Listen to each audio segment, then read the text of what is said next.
Saints, not really surprisingly so, they released Derek Carr. The team tweeted out this statement from head coach Josh McDaniels and Dave Ziegler, quoting in part, "We have a lot of respect for Derek Carr and what he has meant to the organization for the past 9 years." Honestly, listening to Derek Carr in the last couple weeks, he might not feel like he was treated the same, but that's for a different part of the conversation. Peter, let's just dive into this. Yeah, why was he released? So his contract was written that he was guaranteed $40 million by the Raiders if he was on the team 72 hours after the Super Bowl. They said, you can go explore trades, you can go visit teams, you can do whatever you want. He visited the Saints. A lot of people were like, oh, they're going to trade him to the Saints. I told the Raiders, I have a no-trade clause. I'd rather just pick anywhere I want to go. You're not going to determine my fate after you treated me the way you did at the end of the season. So respect or not, which is what the statement said, Derek Carr is now a pure free agent and can sign anywhere. He said, I would not allow the Raiders to dictate where I go, and they're certainly not going to get compensation for me. So the Raiders get nothing for Derek Carr. He's a free agent. So now there's a what's next atmosphere with Derek Carr, with the Raiders, and how this offense and the organization moves forward without a guy that they leaned on for the last handful of years. So, Kyle, what identity-wise, where do you go here? What if he did want to go to the Saints, though? He just didn't want them to trade him to the Saints so they could benefit from it. Yes. So he's like, release me, and then I'll sign as a free agent. You're not getting drafted. That's crazy. That's well, really the other added thing too is being a free agent, Peter. Like he gets his pick of the litter right now, and teams, and like whereas everybody else gets to wait till March 15th, right? So it's interesting to be the first guy at the front of the line, and no one else is in line behind you right now. Yeah, I'm intrigued by $40 million guaranteed for this upcoming season. So if he's traded, his contract just transfers over. Now, as a free agent, he'll negotiate a new contract. Yeah. What's the money? Does he make 40 and what's the money and what's the team? So that we've gone through waves of this. We work here in New York and SNY, and I remember walking through here and seeing mock-ups of Lamar Jackson in a Jets uniform, and everyone was excited about that. And then it was going to be Rodgers, and everyone was excited about that. I was kind of interested to Jets fans about how do they feel about Derek Carr. So before I put it up, I did a poll. How do you guys think this came out? I just said, Jets fans, Derek Carr. I said, A, hell yes. B, fine, I guess. Or C, dry heaving. How do you think it came out? What's your gut? What do you think? Jay, what do you think? B, fine, I guess. You think fine, I guess? Yeah, Jamie? I think 60% dry heaving. 60%, all right. I think 100% fine, I guess. 100% fine, I guess? Yeah. Let's go to the polls. Let's bring up the results. This is Jets fans. Oh. It's a fine, I guess, 47%. Hell yes, 30%, which is impressive. So the dry heaving, Jamie, I was kind of with you, but the people were not with us. It feels like an extreme response from Jets fans, which I feel like they always take. So I was going with the extremism. Well, their take in the discussion was, it would be the best quarterback we've had in a really, really long time. The thing that's fascinating about Derek Carr is he is very good, but he is objectively not great by today's standards. So it's not one of these things about, oh my God, let's get him no matter what. Let's get him, let's get him. But it's also like, man, he's pretty good. We should bring him in here. He's never won a playoff game. The only one he's ever been in, he threw an interception on the last play. So the legacy is complicated. Lamar, I get. Sexy as hell, MVP. He's won in the playoffs. Rodgers is Rodgers. The Carr thing is kind of like, are we winning the East? Are we fighting for the AFC with Derek Carr? We're in a psychological purgatory about it, and I think the fans are too. Yeah, I think it would be hell yes if there wasn't the conversation of a possible Lamar Jackson, of a possible Aaron Rodgers. I think that's what makes it yeah, fine, I guess. Because to that point, he'd be the best quarterback we've seen in a Jets uniform in a very long time. And there's so much discussion of what's next for Derek Carr, but I go to more of what's next for the Raiders. I mean, we talked about when they decided that they were going to move on from Derek Carr towards the end of the season, the possibility of Tom Brady coming over to rejoin Josh McDaniels. Well, Brady has retired since then, so is it Aaron Rodgers coming over to rejoin his teammate in Davante Adams? Is it them going out to get Jimmy Garoppolo? Are they willing to now break the bank to bring in another veteran quarterback who's coming in to save the day and take them to the Super Bowl? Aaron Rodgers, a guy that we know, the relationship with him and Davante is great. Jimmy Garoppolo was with Josh McDaniels when he was in New England and had a ton of success there before being traded to the 49ers in the absence of Tom Brady when he went through what he went through with Deflategate. So, yes, these two guys are options, but at the same time, if you're the Raiders, we've watched now San Francisco go through 3 quarterbacks and still be able to go far into the playoffs and play an NFC Championship game. I'm more intrigued to see what Ziegler does. Is it a situation where, hey, I have the number 7 pick in the draft. Do I wait there to get my quarterback? Do I move up? Do I say, you know what? We're going to ride it out with Jarrett Stidham this year, and we're going to continue to build our roster. And when our quarterback comes to us organically, possibly in a second round, later on down in the draft, maybe we wait there and the roster is already set. Similar when you think of Seattle. When they got Russell Wilson, wasn't the top of the draft, but the roster around him was set. They had a running game, they had a defense, and they were able to have a lot of success. I think Derek Carr's in a very good position personally. I think in another year, another off season, maybe those seats are all filled. But on a napkin basically here, Tampa Bay is going to have a quarterback spot. It'll be him and Kyle Trask battling. Carolina's going to have a quarterback spot. It'll be him and a top 10 pick most likely. New Orleans will have a quarterback spot. Both Dalton and Winston are no longer going to, have those roster as QB1 going into this thing.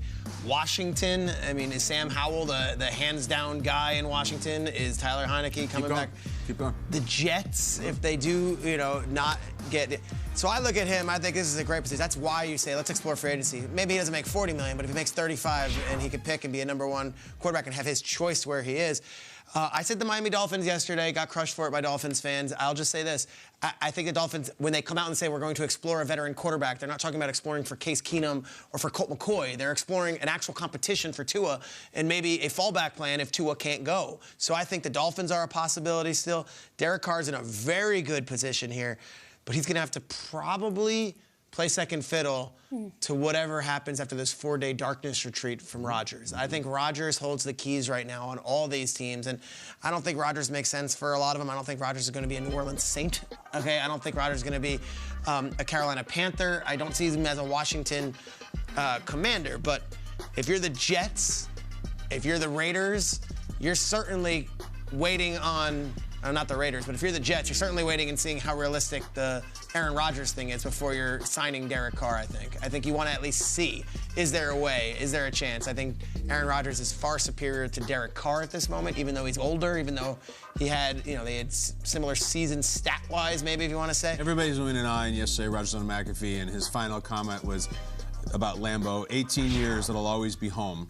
That is something that someone says when they're done. But maybe that's just him messing around. I don't know, but that is a pretty loaded quote. I think, okay, so the Jets also, real quick, connection-wise, Nathaniel Hackett is with the Jets, who is like Rodgers' dude. Yeah. Todd Downing was just signed as an offensive consultant / he was with Tennessee. He's now with the Jets. He was with Carr for years in Oakland when they were together. So you can't just say, all right, well, this guy. So either way, whoever the Jets get, if it's Carr or Rodgers, they both have their guys. They got to trade for Rodgers. And they've got to trade for. It's a very expensive free agent. Yeah. Is very clean. I have an exercise over the next couple of days I think we should do before we enter like true off-season territory, which is like an urgency factor, like a win now magnitude, if you will, because I look at the Jets and I look at the fact that they just swept the Rookie of the Year awards. And while it would be nice and pretty to win next year, I think the Jets need to be on more of a 5-year plan than a 1-year plan. And Rodgers, to me, financially, it doesn't really make sense. He's great, but you don't have a guarantee that he's going to be your guy after 1 year, after 2 years. So even if you were to break the bank and spend and bring it in just to win next year, I think the Jets need to be building because they have the tools currently to go on a great run here. Great coach, great rookies. I think keep building on that and don't bend over backwards to get a guy like Rodgers to come in. The Raiders, to me, are on the opposite side of the urgency scale. I think they have a great defense with guys that they added last year.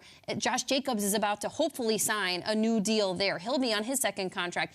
Devontae Adams, to me, holds the key here with the Raiders, too, because he's Derek Carr's guy. It was so cute that they had this Fresno State reunion. Didn't plan out well. And bless Devontae Adams' soul, he continues to tweet, you know that's my man. You know, we're brothers. We get it. Okay, that's great. He's not your quarterback anymore. But who is it going to be? Is Aaron Rodgers still your guy? There was that awkward quote last year where it was like Hall of Famer to Hall of Famer. No one really got to the point where Devontae Adams was trying to say. But if Aaron Rodgers is going to get there, I think the Raiders are a team that could spend because they do need to win now. I think Josh McDaniels is a head coach that needs to win in the next 1 to 2 years, or his namesake as a head coach, it's not going to pan out well. So on an urgency factor, I think the Raiders, they need to spend a little bit more to win sooner than the Jets do. I agree, and I think the one thing you said, Jay, that I can't see is something about, well, the Raiders just play it chill and like ride out Jarrett Stidham or whatever.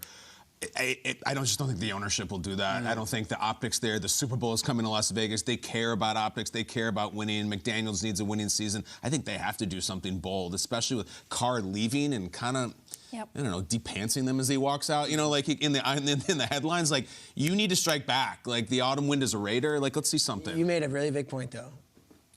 The Packers have to trade Aaron Rodgers. So break it down. It's Carr's a free agent. You can sign Carr tomorrow. Whatever. You got to trade everything for Rodgers. And the Packers have to agree to give it. Like, but Rodgers is significantly better, you know. Like, yes, so and also and the Raiders if the Packers trade Rodgers before June 15th, his designation date, the Packers still have to eat $40 million, or June 1st. Which is what's crazy, Peter, when you say he holds the keys after his darkness retreat, that's in 4 days. Like, if the Packers don't want to eat that financially, everyone is then waiting till June 15th. But then he still holds the keys because he can just hold out. And he doesn't have no trade, too, so then that's weird. He doesn't have what Carr had. It's not as clean. Right. Yeah. If you just want to be done and have a quarterback, you sign Derek Carr tomorrow. Right. If you want to really roll the dice, you wait on this Rodgers Express, whatever the Can we push it one more?